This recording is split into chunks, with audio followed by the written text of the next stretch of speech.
Welcome to value creator blog. ये video educational purpose के लिए है।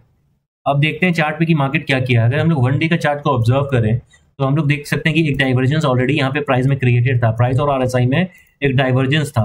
अगर हम लोग इस चीज को ऑब्जर्व करें, इस डाइवर्जेंस को हम लोग कह सकते हैं कि आरएसआई एंड प्राइस डाइवर्जेंस।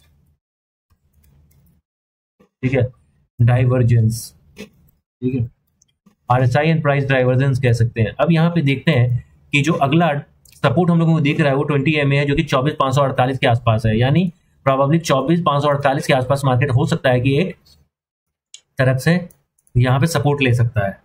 और हम लोग ये चीज देखते हैं कि आरएसआई अभी भी 60 के ऊपर बना हुआ है वन डे में, तो यहाँ पे काफी जगह है सेल ऑफ का। अगर ये लेवल भी ब्रेक हो जाता है 24,570, तो अगला लेवल जो हम लोगों को मिलेगा वो लेवल है 24,229 का। ठीक है, अब आवरली चार्ट में देखें कि मार्केट कैसे बिहेव किया। अगर आवरली चार्ट में हम लोग देखें तो मार्केट यहाँ पे गैप डाउन होता है।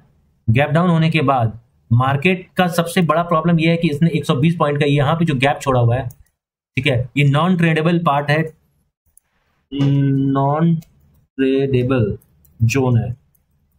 ये नॉन ट्रेडेबल जोन है। ये जो नॉन ट्रेडेबल जोन है यहाँ पे इतना दूर मार्केट में, ये कभी ना कभी अपने आप को रिटेस्ट करने के लिए आएगा।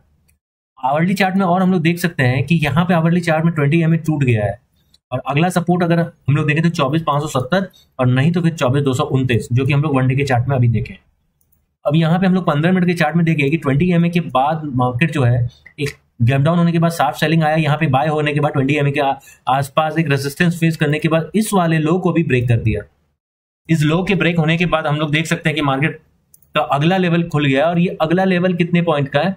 148 पॉइंट का, जो कि 24,570 का लेवल है।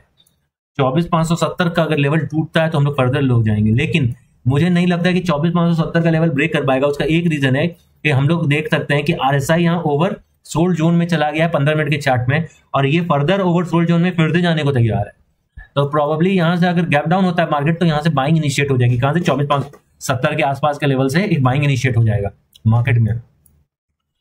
तो कल हम लोग ये देख सकते हैं मार्केट में। अब हम लोग आते हैं बैंक निफ्टी में। अगर हम लोग बैंक निफ्टी को अगर देखें यहाँ पे, तो बैंक निफ्टी जो है इस वाले लेवल पे यहाँ पे 20 एमए के पास रेजिस्टेंस फेस किया। अगर हम लोग इस वाले जोन में देखें तो बैंक निफ्टी ने इस वाले जोन को रिटेस्ट किया। ये कौन सा जोन है? ये जोन है 51784। ये पहले सपोर्ट की तरह एक्ट कर रहा था। अगर हम लोग ये देखें यहाँ पे तो ये सपोर्ट की तरह एक्ट कर रहा था, और ये एक तरह का नेक लाइन है। ये नेक लाइन था, ये नेक लाइन। अगर हम लोग आवरली चार्ट में दिखाएं तो ये ज्यादा क्लियरली दिखेगा। ये नेक लाइन था, ठीक है, जिसको मार्केट ने ब्रेक किया, और ब्रेक करने के बाद सस्टेन नहीं कर पाया और फिर से नीचे आ गया। तो प्रोबेबली हो सकता है कि हम लोग फर्दर एक डाउनफॉल, चूंकि आरएसआई में अभी तक आरएसआई ओवर सोल्ड जोन में नहीं गया हुआ है, तो हो सकता है कि आरएसआई फर्दर नीचे गिर सकता है।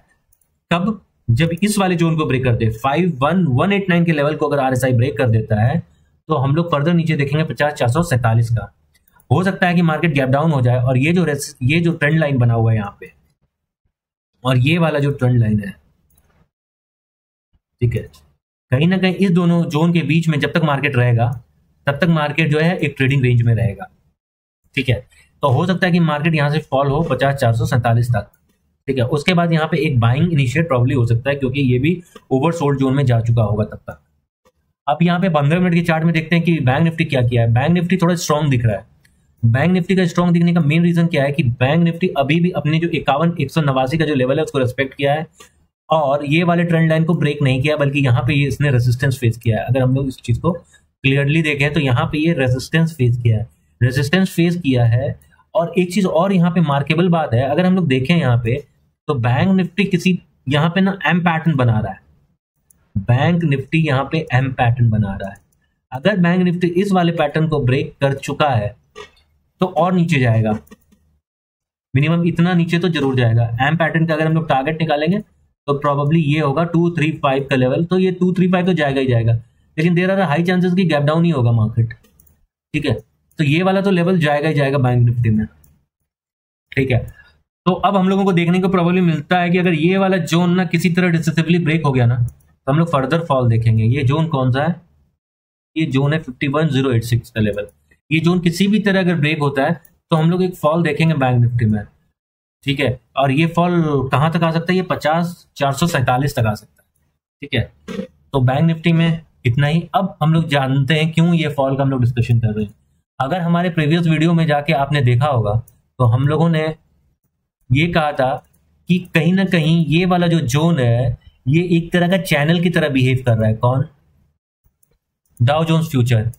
अब डाउ जोन फ्यूचर जो है वो एक चैनल की तरह ब्रेक कर रहा है, और हम लोग देखते हैं कि यहाँ पे 20 EMA के आसपास ये यहाँ सपोर्ट लिया, उसके बाद यहाँ पे बाइंग आई, लेकिन ये जो बाइंग है ये क्रॉस नहीं कर पाया क्या, इस हाई को।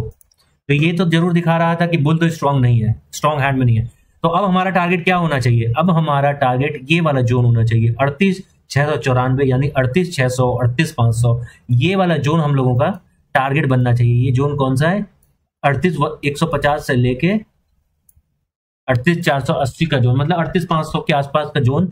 ठीक है, हम लोग ये भी देख सकते हैं कि ये ट्रेंड लाइन बहुत डिसेसिवली ब्रेक हुआ है।